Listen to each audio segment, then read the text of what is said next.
Greetings and welcome to today's webinar, which is on the 2017 Minnesota pilot results for our Clean, Drain, Dry, Dispose CD3 watercraft cleaning stations in partnership with the Clean, Drain, Dry initiative. The pilot program that we conducted as part of 2016 and 2017 was in partnership with Wildlife Forever and the Clean Drain Dry Initiative and CD3 General Benefit Corporation. This webinar will talk about a welcome and introductions with the problem that we saw in the environment and in Minnesota. We'll talk about behavior change, our solution to empower boaters, the process that we went through, and then the results that we had, and follow up with a conclusion and questions at the end. So what's the problem? As most folks on this webinar know, invasive species are a huge cost to the U.S. economy per year, in excess of $140 billion. In addition, there's over 36,000 public boat launches across the nation, and existing solutions are costly and cannot scale. So we see this as the unicorn that we need to catch, is getting boaters to conduct best management practices they can. And as you can see, this is the most 80s-tastic unicorn that I could find on the internet, because when I worked at state agencies, we really found that empowering people to do what's best for conservation of the environment is often difficult, and therefore we call it the unicorn. So what do we need to do then to catch the unicorn? Well, we need three major things. One is we need to empower users with the tools to execute the best management practices that we're asking them to do. Second, we need to conduct education and outreach to teach them about those tools and what the best management practices are. And finally, we need to bring those all together to empower users to do what we're asking them to do. So how do we look at behavior change from a psychological perspective? And please excuse me, I've distilled my entire PhD down to one slide, but I think it's far more interesting than the 100+ pages of my dissertation. So you have, in behavior change, you have a bunch of variables that are out there in the world that influence an individual's behavior. That can be friends, family, what they see on TV, education and outreach from state agencies, local governmental units, etc. From that, users have a plan to act. They're going to go do something. For example, the Department of Health tells us to go exercise 5 times a day or 5 times a week for 30 minutes. So we get a plan to act. However, when it comes to the actual execution of exercising 5 times a week for 30 minutes a day, often it just doesn't happen. And why is that? Well, it's because there are different barriers.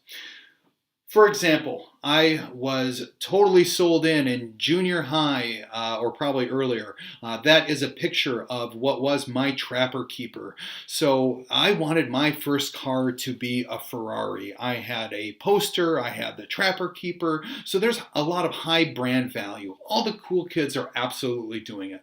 However, there are real barriers to me having my first car being a Ferrari, or any time for that matter. Cost, insurance, etc. So marketing does have its limits, and that might seem like a bit of an outrageous case, but let's bring it into something that we all know and understand. Recycling rates for CFLs. Why did they have such low recycling rates? Well, the drop-off for recycling for CFLs was often a centralized drop-off point at home hazardous waste sites. Their hours are limited, they tend to be during the day, and myself and I'm sure many of the folks here on the webinar have collected those CFLs, put them in a bag, and then at one point the bag is full and you realize you're probably not going to get to that home hazardous waste site, and you regrettably and begrudgingly put them in the garbage. So all the cool kids were not doing it.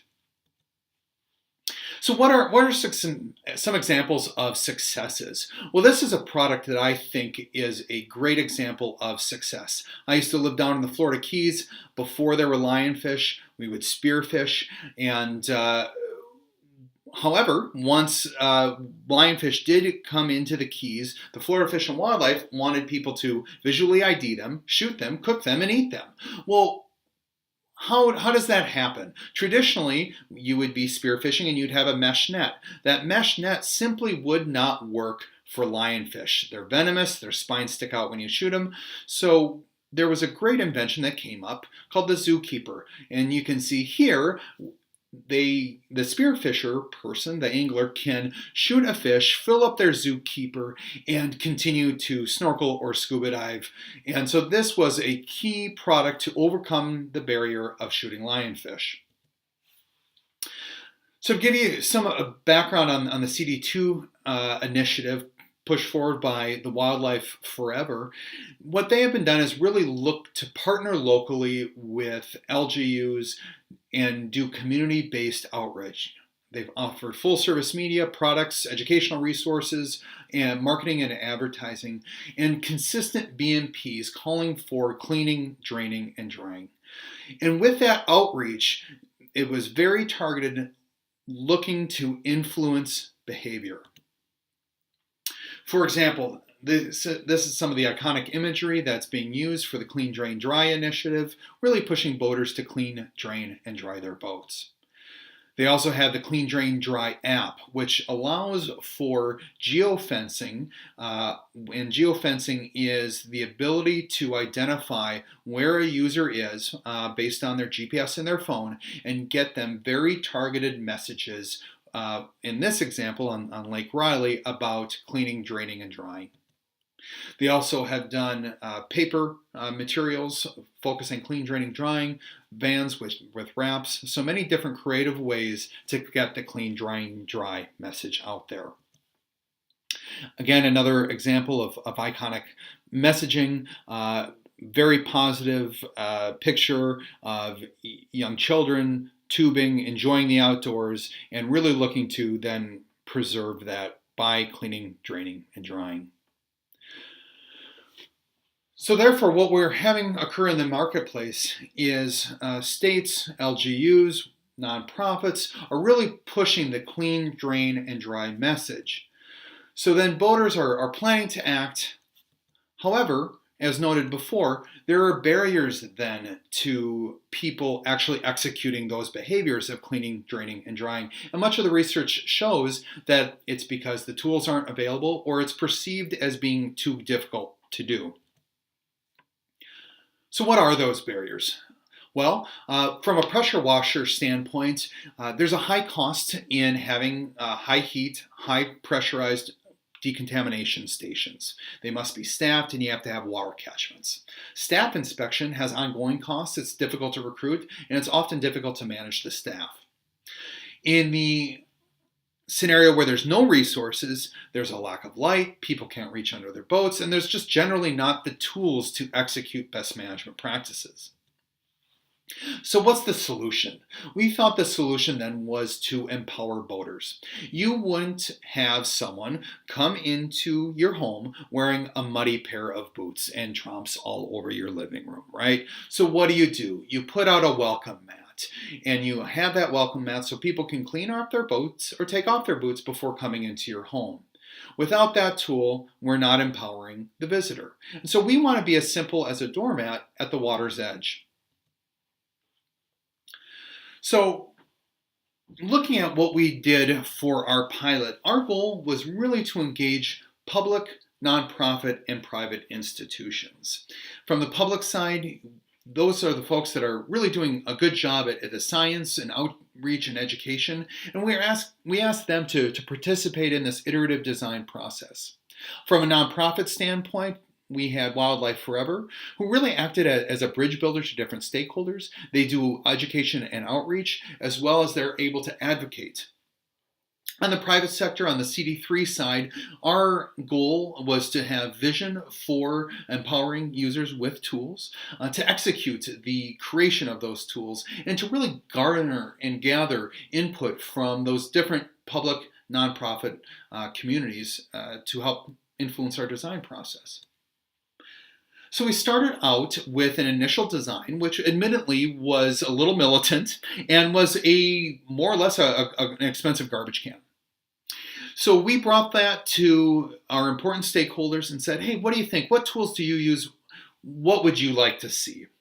Based on that, we had our Design 2.0, which had an air compressor, vacuum, concrete base, tethered tools, as well as marine LED lights. At this point, we brought in engineers saying, okay, engineers, what can you do to optimize what we initially had created here? Based on that, this was the design that we came up with. Again, all the same tools, but optimized from a design standpoint for shipping, for moving it, and then also for use and functionality. So we transitioned then from Design 3.0 to an actual machine. You can see here, again, we maintained all the elements and we executed on our digital design. What you'll notice is the major difference is we do have a lot of education and outreach specifically on cleaning, draining, and drying and stopping invasive species, as well as the educational stickers and any of the warnings on use. So to walk you through a little bit about what the tools we've included, I'll play a couple of short videos here. This is the tethered plug wrench. Oops, my apologies. That didn't run right away. Let's try it again.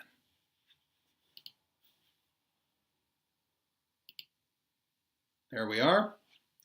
So each one of these videos will have a similar intro and just show users how we can then use that tethered plug wrench to initially drain your boat.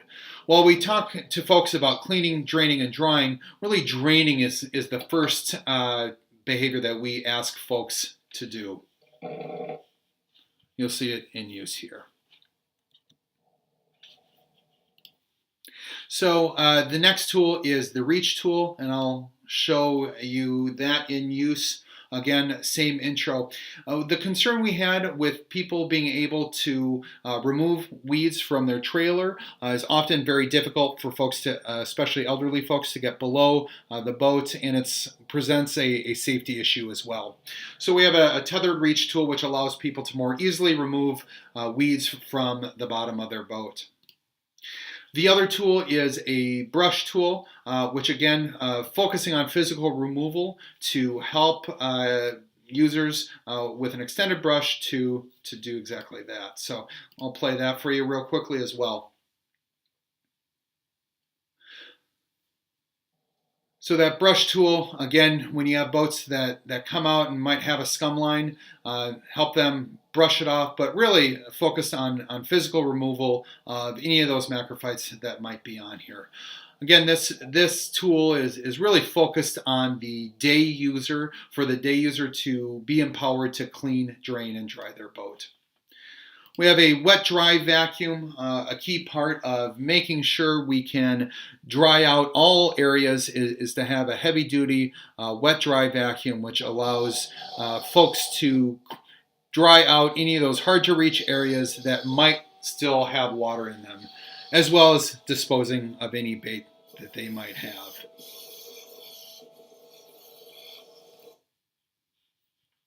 The last tool that we'll show is the blower, and that blower is compressed air. This is really the final step, which allows people to make kind of any final drying or cleaning of the boat, really trying to get off any of the random bits of water that might still be in the muffler or in other areas. You can also use it to dry off and clean off some of your fishing gear. So I'm a big data nerd, and I thought it was incredibly important for us to start, us as a society, to start correlating our spend on education and outreach to actual behavior changing and to quantify those behaviors. In the public sector or in the private sector, when you have a product, you can correlate your spend on marketing to upticks in sales. when you're trying to change behavior in the public, that's very difficult to do. And so we created what's called an IoT connected Internet of Things. The Internet of Things, for example, is when your refrigerator is connected to the internet and it can text you when you need to buy milk. So what we use is the Internet of Things, a cellular gateway, which is using a bunch of sensors to collect data on the use and functionality of our machine, and it is uploaded then via cellular data to the cloud so that the natural resource manager can understand both the use and the functionality of the machine. One, it can tell you how often different tools are being used, what time they're being used. It can tell you if a tool is not being used and give you alerts that it might have been tampered with or has lost functionality. It tells you how full the vacuum is and can text or email or call a service provider to come have the refuse removed. In addition, we are pushing on the educational side a couple of different platforms.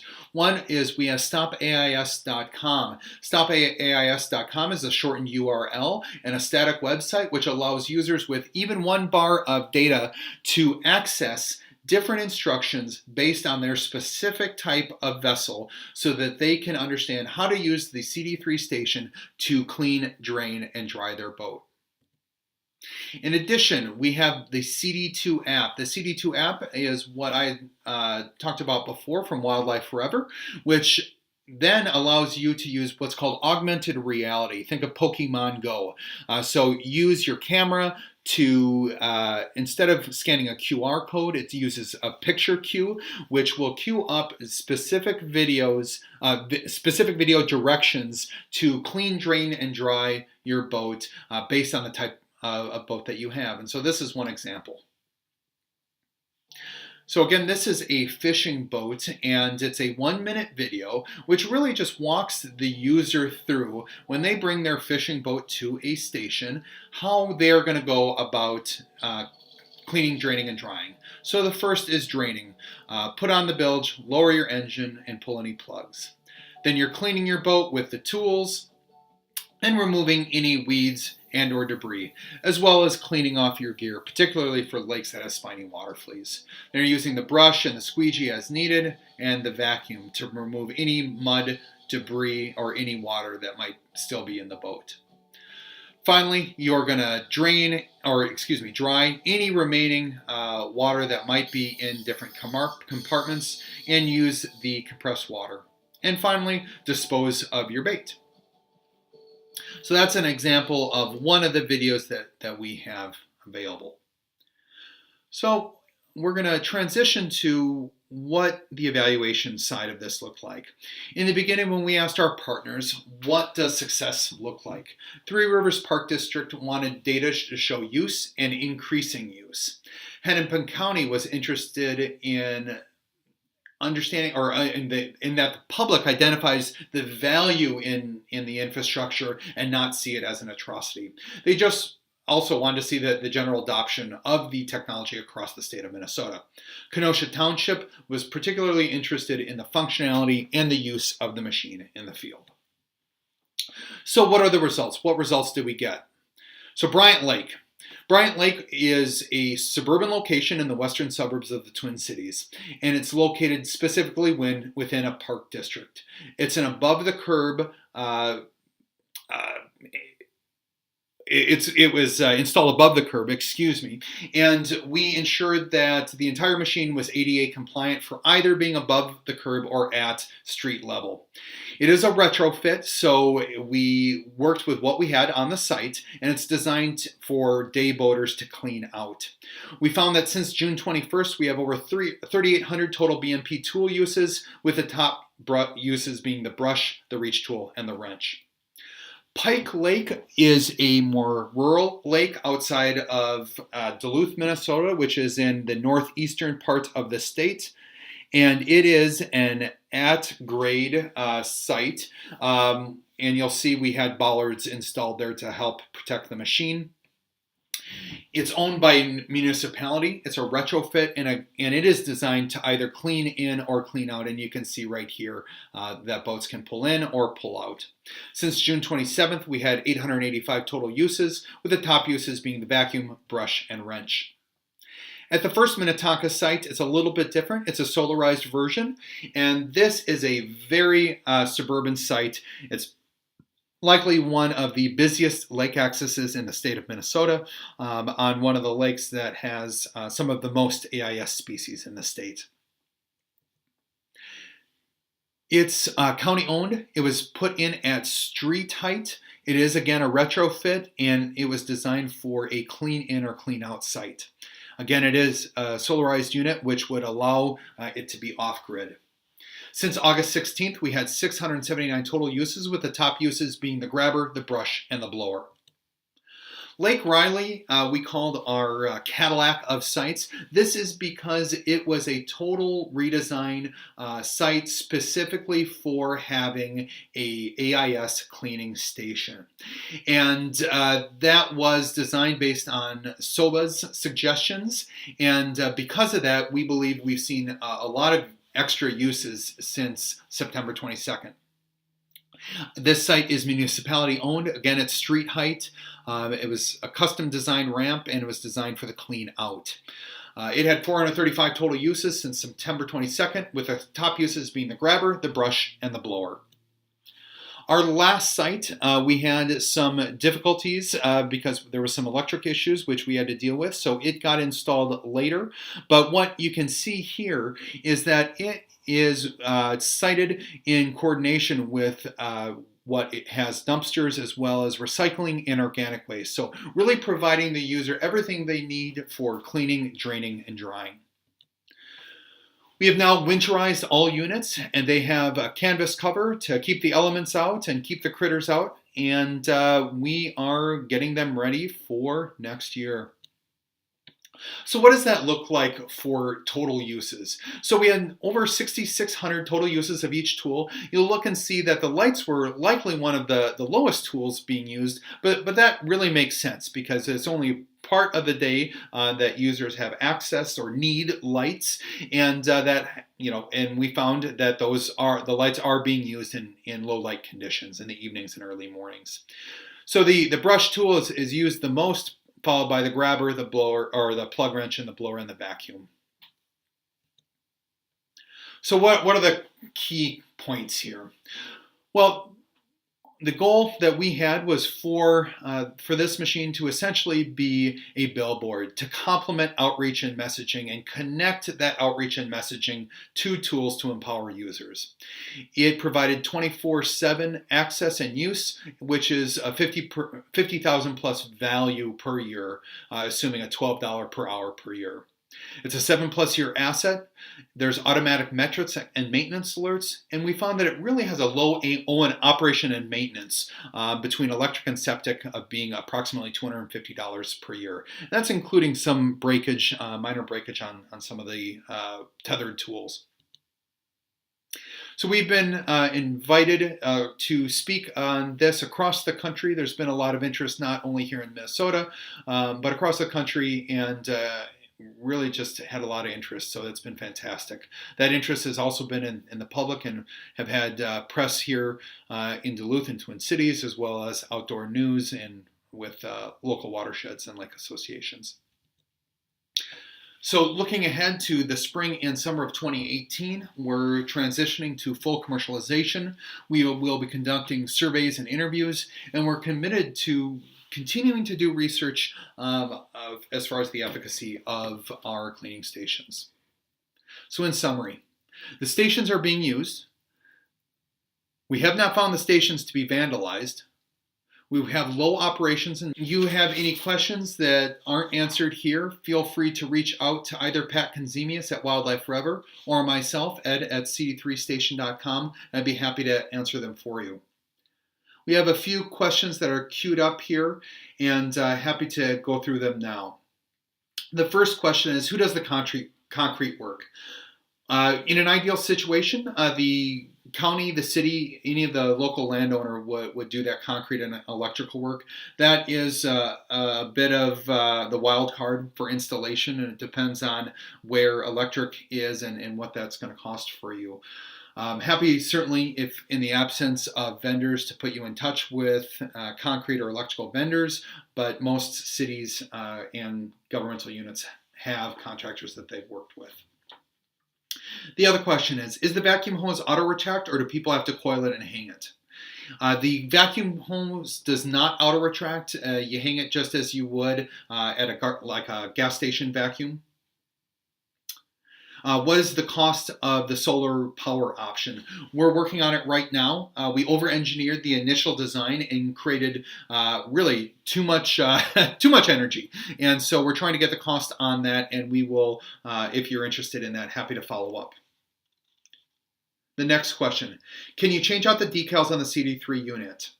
Absolutely. Obviously, there's going to be some things that come standard, the instructions, the warnings, and our brandings. But as far as the cleaning, draining, and drying, or the clean, drain, dry initiative, the clean, drain, dry messaging, that can all be customized to your liking.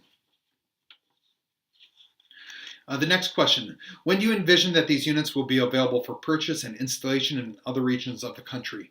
They're available right now. Feel free to reach out to myself either via phone 952-212-6576 or ed@cd3station.com. Any estimates on installation cost is the next question. And it's super contingent upon site constraints. We estimate it's $3,000 to $5,000. You need 24 volts, 30 amp service. That's typical to what's that you have at a light pole. So most of that can be tapped into, but it really is site specific. And happy to help you through any of those site constraints that you might have. With that, it looks like that is the last of the questions. I'd like to thank everyone for participating, and feel free to reach out if you have any future questions. Have a great day.